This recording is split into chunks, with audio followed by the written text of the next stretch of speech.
អ្នកអាចធ្វើវីដេអូបែបប្រៀបធៀបមុខងាររបស់ឡាននីមួយៗឬក៏ថតជាវីដេអូកសាងសំណង់ធំដុំដោយប្រើឡានទាំង4នេះមួយវិញទៀតធ្វើជាការវាយតម្លៃឬការប្រកួតប្រជែងក៏ជាជម្រើសមួយល្អដែរតើអ្នកចង់ផ្ដោតទៅលើមួយណាគំនិតល្អ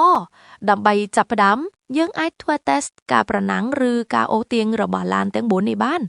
តើអ្នកចង់ឃើញមួយណាមុន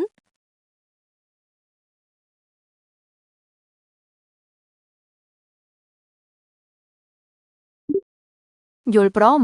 ចង់ឲ្យ Cybertruck នេះប្រកួតប្រជែងជាមួយឡានមួយណាដែរ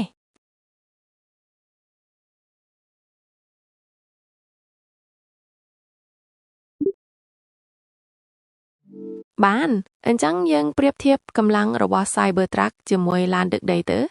តើអ្នកចង់ធ្វើ test ផ្នែកណាខ្លះ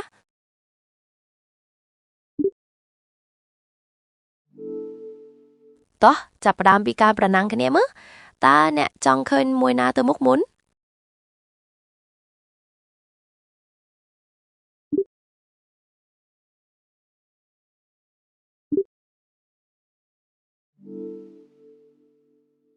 បានតាដើម្បីឲ្យវីដេអូកាន់តែល្អមើលអ្នកអាចរៀបចំទីតាំងប្រណាំងដែលមានឧបសគ្គខ្លះៗដើម្បី testing សមត្ថភាពឡានទាំងពីរបាន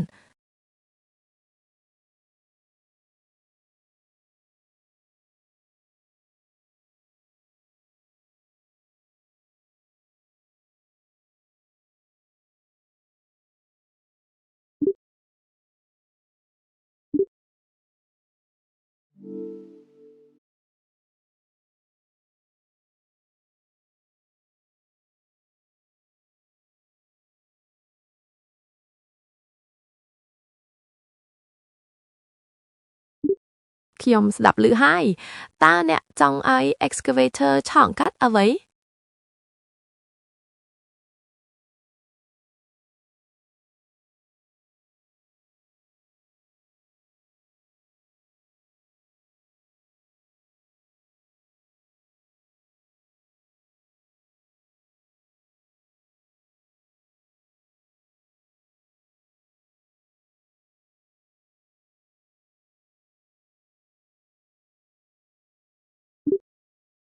ការធ្វើ test លើផ្លូវលំបាកនឹងពិតជាបង្ហាញសមត្ថភាពពិតប្រាកដរបស់ពួកនេះ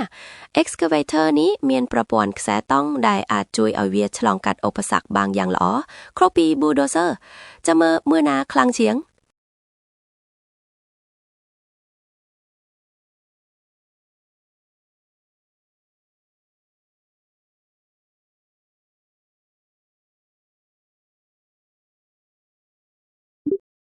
ត្រូវហើយ excavator នេះមានដៃសម្រាប់លើកចុះដែលផ្ដល់ភាពងាយស្រួលក្នុងការឆ្លងកាត់ឧបសគ្គបានល្អជាង bulldozer ពិតជាឆ្លាតមែនឡានប្រភេទ excavator នេះមានសមត្ថភាពខ្ពស់ក្នុងការបត់បែននិងធ្វើការលើផ្លូវលំបាកបានយ៉ាងល្អបាទសូមជម្រាបលាសូមឲ្យអ្នកមានពេលវេលាល្អនិងជោគជ័យជាមួយ content របស់អ្នក